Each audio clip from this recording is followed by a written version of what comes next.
Olá, tudo bem? Seja bem-vindo a mais um encontro do SOS Depressão. Eu sou o pastor Jean-Pierre, um dos pastores auxiliares aqui na Igreja Família Debaixo da Graça, em Castanhal, no estado do Pará. Todas as terças-feiras nós temos encontros presenciais aqui em Castanhal do SOS Depressão, um grupo de apoio e orientação, onde nós toda semana tratamos de temas relacionados à depressão, ansiedade, automutilação, pensamentos suicidas, enfim, questões emocionais que levam as pessoas a crises existenciais e muitas delas às vezes acabam tirando a própria vida.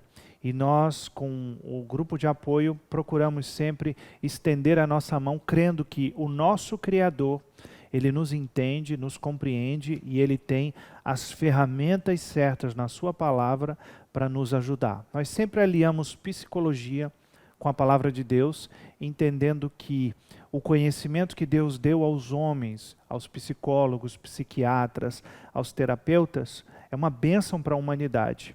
E nós sempre consultamos a palavra de Deus porque ela é a fonte de sabedoria máxima do universo e é por isso que nós confiamos nessa fonte inesgotável que é a palavra de Deus. Hoje eu queria falar com você um pouquinho sobre automutilação. Esse é um tema importantíssimo, especialmente nos dias em que nós vivemos, com o aumento da automutilação. Nós vemos que muitos jovens, até mesmo adultos, têm entrado pelo caminho da automutilação.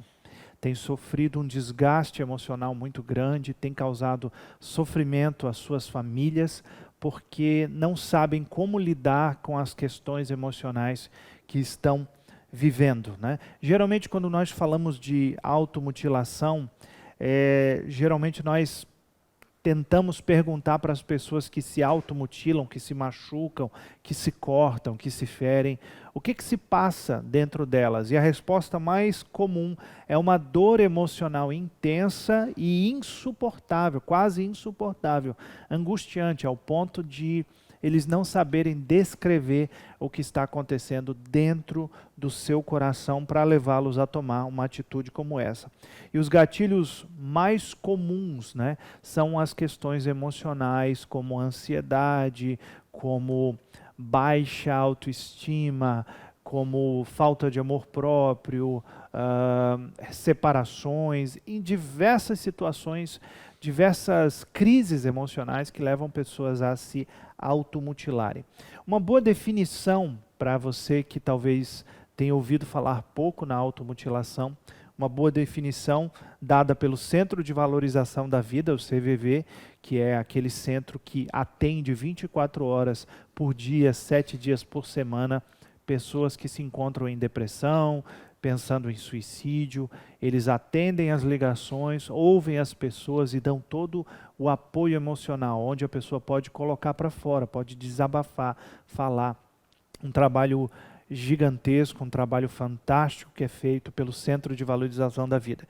E eles definem a automutilação como, na verdade, eles dão uma definição da Sociedade Internacional de Estudos de Comportamentos Autolesivos, definindo a automutilação como o comportamento no qual eu provoco um dano a uma parte do meu corpo sem a intenção de tirar a minha vida,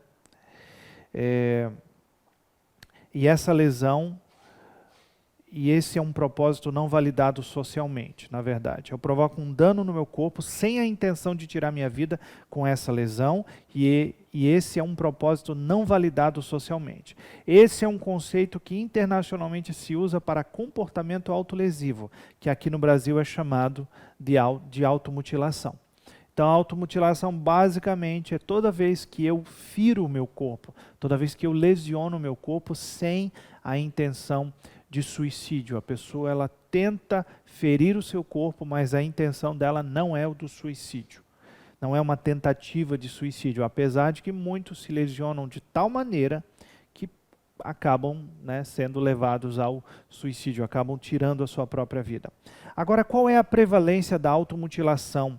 A maior prevalência vai da pré-adolescência, ou seja, da idade dos 12, 13 anos até os 25 ou 30 anos.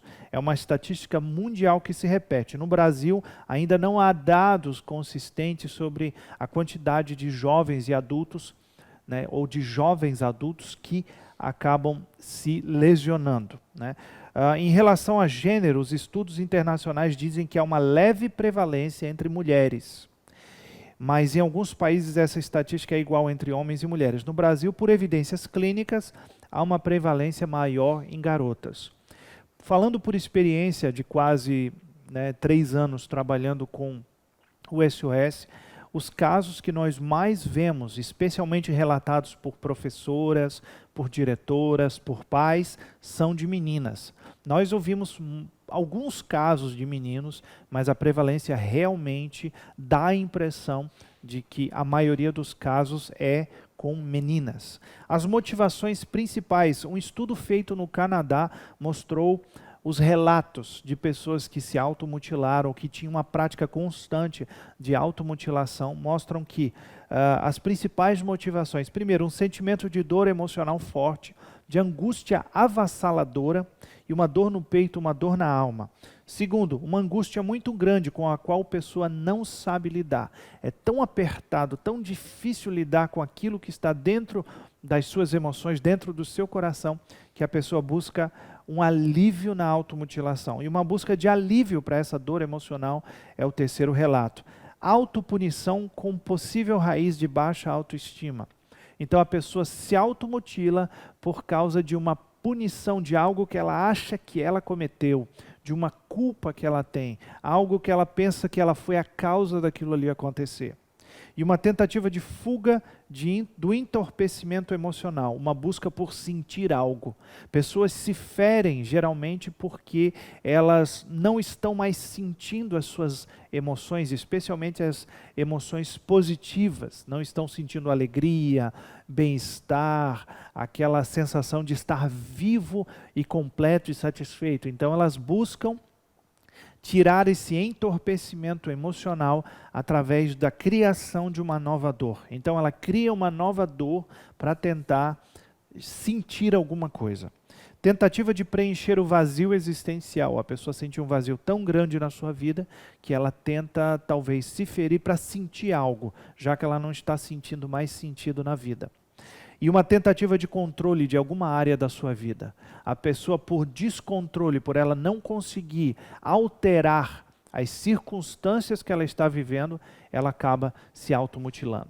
Os fatos geradores dessas motivações, segundo esse estudo, mostram que, primeiro, pais negligentes. Muitos jovens, especialmente meninas, acabam se automutilando porque os pais são negligentes na sua criação. Segundo, pais ausentes, pais que não estão presentes no dia a dia dos seus filhos. E isso, quando a gente fala, não tem nada a ver com aquele pai e mãe que saem para trabalhar, mas são aqueles pais que principalmente chegam em casa e é como se não estivessem. Eles continuam ausentes mesmo estando presentes fisicamente. Eles não estão dando aquela comida emocional para os seus filhos. Pais violentos, muitos acabam se automutilando porque sofrem violência no lar. E isso são dados dessa pesquisa do Canadá. Violência física, psicológica ou sexual. Conversando com alguns psicólogos, alguns terapeutas nesse tempo de SOS Depressão, nós percebemos e vimos relatos de muitos psicólogos e terapeutas dizendo que a maior parte das meninas, em especial, que sofrem abuso sexual, ou de rapazes que são abusados ou violentados em casa, ou na escola, ou no ambiente de trabalho, a maior parte deles busca se automutilar, para tentar tirar aquela dor que está dentro do seu coração, criando uma nova dor.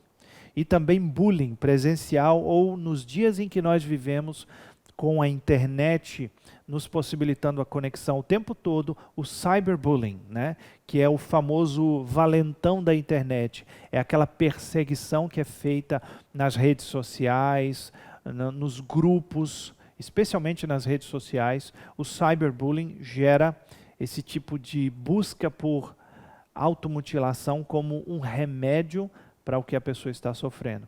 Situação socioeconômica, né? Especialmente nesse tempo de pandemia que nós estamos vivendo agora, em 2020, talvez você assista esse programa alguns anos depois. por causa da situação socioeconômica, o aumento na automutilação é mais do que evidente, porque as pessoas não sabem o que fazer, elas estão com um vazio muito grande, uma incerteza, uma expectativa negativa com o futuro, e elas acabam se automutilando. Sentimento de culpa, as pessoas não conseguem se perdoar. Elas já foram perdoadas pelas pessoas que receberam a ofensa, né, para quem elas ofenderam, já foram perdoadas por Deus, né, talvez já estão numa igreja, já ouviram uma palavra que diz que elas foram perdoadas, mas elas não conseguem se perdoar e carregam essa culpa. E não sabendo lidar com esse peso da culpa, elas acabam se automutilando. Existe também a automutilação por contágio. Existe uma estatística que mostra que em torno de 18% das pessoas que se mutilaram fizeram em grupo, na presença de outros, e relataram que começaram o comportamento autolesivo por causa do efeito do contágio. Então, em todas essas estatísticas de automutilação, 18 a 20% das pessoas que se mutilam contam que foram influenciadas a se mutilarem por causa de outros grupos. E nós temos relatos nas escolas da nossa cidade, em cidades vizinhas, de jovens que acabaram se automutilando. Nós temos relato, por exemplo, de uma menina que disse que começou a se mutilar para chamar a atenção dos pais, que não deixavam ela namorar com determinado menino. E isso é muito comum. Existem até mesmo grupos que acabam incentivando a automutilação como uma forma de fazer parte de um grupo. Mesmo que seja um ato de autodestruição, as pessoas acabam se envolvendo nesses grupos para se sentir, para ter aquele senso de pertencimento, fazer parte de um grupo, e acabam se destruindo, causando dores terríveis para o seu corpo, às vezes infecções, e em muitos casos até mesmo chegam próximas da morte. A prevenção, o apoio da família, de amigo, de educadores é essencial. Ações simples como perguntar como a pessoa está, ouvir, conversar sem julgar, são coisas importantes que você pode fazer para ajudar uma pessoa que está passando por automutilação. E você que está se automutilando, está me assistindo nesse momento, procure colocar para fora aquilo que está dentro do seu coração. Procure alguém. Você talvez está num momento de isolamento tão grande na sua vida, em que você diz assim, eu não tenho ninguém com quem conversar. Eu concordo com você que o mundo está cheio de pessoas indiferentes, apáticas, pessoas egoístas, sim, mas o mundo também está cheio de pessoas muito boas, maravilhosas, que podem ajudar você. Outro fator importantíssimo é mostrar para a pessoa que está se automutilando, e você que talvez está se automutilando, perceber que a vida é feita de altos e baixos. Entenda uma coisa que é libertadora para a nossa vida: estabilidade não existe. A vida é feita de altos e baixos. A vida é feita de momentos bons, momentos difíceis, momentos de ganhos, momentos de perda. Existe um livro na Bíblia chamado Eclesiastes, e eu recomendo você ler. Ele mostra que a vida ela é feita de nascer e de morrer, de plantar e de arrancar, de colher e de ter seca. Existem variações na vida. Quando nós entendemos isso, nós passamos a viver muito melhor. Os malefícios da automutilação. A automutilação é uma maneira equivocada de tentar lidar com o sofrimento, que leva a uma piora gradual por aumentar a tensão pessoal e não abordar o problema em si. A automutilação é apenas uma fuga, é um mecanismo de fuga. Ele não vai resolver o problema daquele que se automutila. Sabe por quê? Vai criar uma nova dor. A dor aqui, não vai embora. Você vai ficar com uma nova dor naquela parte do corpo que você lesionou. Então não é um caminho sábio, é apenas uma fuga. Então pare de fugir, encare o problema. Existe sempre solução. Se você está vivo, se você está respirando, se você está aqui, existe esperança para você. Agora eu queria dar para você alguns caminhos que você pode tomar para vencer a automutilação. Primeiro, converse com pessoas maduras, idôneas e confiáveis. Guardar o que você está sentindo é sempre prejudicial. Procure alguém que você possa confiar. Sempre existe alguém. Sempre existe alguém. Nós abrimos esse grupo do SOS Depressão para lembrar as pessoas de que existem pessoas que se importam. Nós estamos fazendo muito pouco aqui, mas ainda é uma demonstração de que nós nos importamos. E eu gravando esse vídeo para você, eu quero lembrar você que existem pessoas com quem você pode conversar. Procure essas pessoas. Pare de negar a ajuda de tantas pessoas que já te procuraram, perguntando como você está, quer conversar, quer tomar um café junto, quer ir na padaria comigo, quer sair um pouco e conversar. Aceite essa ajuda, é muito importante. Ore. Falar com Deus é falar com o ser mais confiável do universo. Mesmo que você esteja naquele momento ainda de fechamento emocional, esteja isolado, você não está confiando nas pessoas, mas confie em Deus. Deus, ele é o ser mais confiável que existe. Ele fala com você sem te julgar. Ele te atende em qualquer horário que você precisar. E ele vai olhar para o seu coração e ele vai te ajudar, ele vai mostrar para você que existe um caminho. Não é à toa que a Bíblia fala, o tema mais falado na Bíblia é oração. Deus, ele deseja falar conosco, ele quer ouvir o que se passa dentro de você. Afinal de contas, foi ele que te criou. Ele sabe exatamente como você funciona. Escreva e descreva o que você está sentindo. Uma boa maneira é você colocar num papel, num diário, num lugar discreto, secreto, seu, o que você está sentindo. Quando nós colocamos no papel, nós temos uma sensação, uma leve sensação, de que o problema se torna menor. Então procure fazer isso, coloque para fora. Se você não consegue ainda falar com ninguém, você já orou, mas sente que precisa, descreva, coloque num papel, tenha um diário.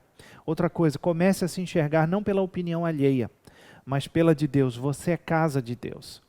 Deus, ele poderia morar em outros lugares do universo, mas ele diz que nós somos templo dele, templo do Espírito Santo. Ele escolheu o seu coração para ser a sua casa. E ele sabe exatamente o que se passa. Você sabe o que se passa dentro do seu coração. Mesmo Deus sabendo, ele quer morar dentro de você.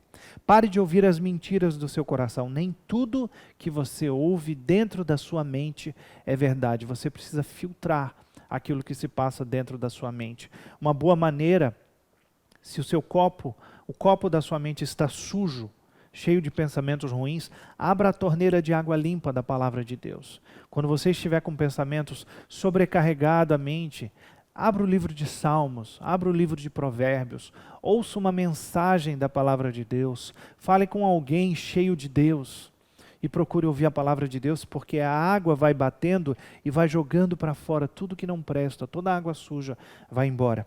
Não se machuque, Jesus já foi machucado terrivelmente para que você não fosse. Em Isaías 53, verso 5, nós lemos que Jesus foi machucado, ferido, e castigado, para que nós pudéssemos ter a paz. A Bíblia diz que o castigo que nos traz a paz estava sobre ele. Para que você não precisasse se mutilar hoje, Jesus já foi mutilado, já foi chicoteado, já foi pisado, arrancaram a barba dele, ele sofreu muito nas mãos de muitos homens maus. E por isso ele te diz, não se machuque. Eu sou Jesus, já sofri por você. E por último, pare de tentar viver a vida do seu jeito. Viva os planos de Deus para você. Existe um Pai infalível nos céus e Ele está sempre pronto a te ouvir e cuidar de você. Mesmo que tudo diga o contrário, você pode ter a certeza. A fé ela não sente. A fé ela não é baseada em sentimentos. A fé é baseada numa convicção, numa certeza de que existe um Deus nos céus, que Ele é seu Pai e Ele te ama. Então, viva não mais do seu jeito. Procure na palavra de Deus o caminho de Deus para você. E a última dica para você, que é libertadora. Deus te criou e Deus não erra. Duas coisas importantes. Deus te criou e Deus não erra. Se Deus te criou e Ele não erra, mesmo que digam que você não é tão bom, que você não presta, que você é feio, que você não tem isso ou aquilo, que você é isso ou aquilo, não acredite. Acredite no que Deus diz para você. Jeremias 29:11 diz assim: eu é que sei os pensamentos que tenho a respeito de vocês, diz o Senhor, pensamentos de paz e não de mal, para vos dar um futuro e uma esperança. Deus te criou e Ele não erra. Você é perfeito, você foi feito do jeitinho que Deus quis. O seu nariz, o seu cabelo, a sua cabeça, a cor dos seus olhos, a sua altura, tudo em você alegra Deus, porque foi Ele que criou. Ele fez você do jeitinho que Ele sempre sonhou. E eu queria nesse momento orar por você que tem sofrido tem se automutilado, tem encontrado na automutilação uma fuga, mas você percebe que isso só te traz mais dores. Eu quero nesse momento que você abra o seu coração para Deus, receba o sacrifício que Jesus fez por você. Ele sofreu, ele foi machucado, ele foi castigado, para que você encontrasse a paz. E eu queria orar por você nessa hora, onde você estiver. Feche seus olhos, curve a sua cabeça e ore comigo. Pai, em nome de Jesus, eu oro por todos que estão me assistindo nesse momento, que têm se entregue à automutilação, que têm sofrido dores emocionais terríveis, têm sentido uma pressão terrível na sua emoção, no seu coração, na sua mente, e não têm sabido lidar com isso. Mas eu sei que Tu és um Deus que nos compreende, que nos ama, que nos conhece perfeitamente. E o Senhor não nos lança fora. O Senhor diz que aquele que se achega a Ti, o Senhor de maneira alguma o lança fora. Nesse momento eu peço, receba esse filho, essa filha nos Teus braços. Arranca essa dor do seu coração. Arranca essas crises de ansiedade. Libera, Senhor, a Tua palavra sobre o coração desse homem, dessa mulher, desse jovem, dessa jovem. E a Tua paz que o Senhor derramou sobre os Seus discípulos, que o Senhor soprou sobre os Seus discípulos, que ela esteja entrando no coração dessa pessoa que me assiste nesse momento. E que ele comece a sentir a paz que sobrepassa todo entendimento.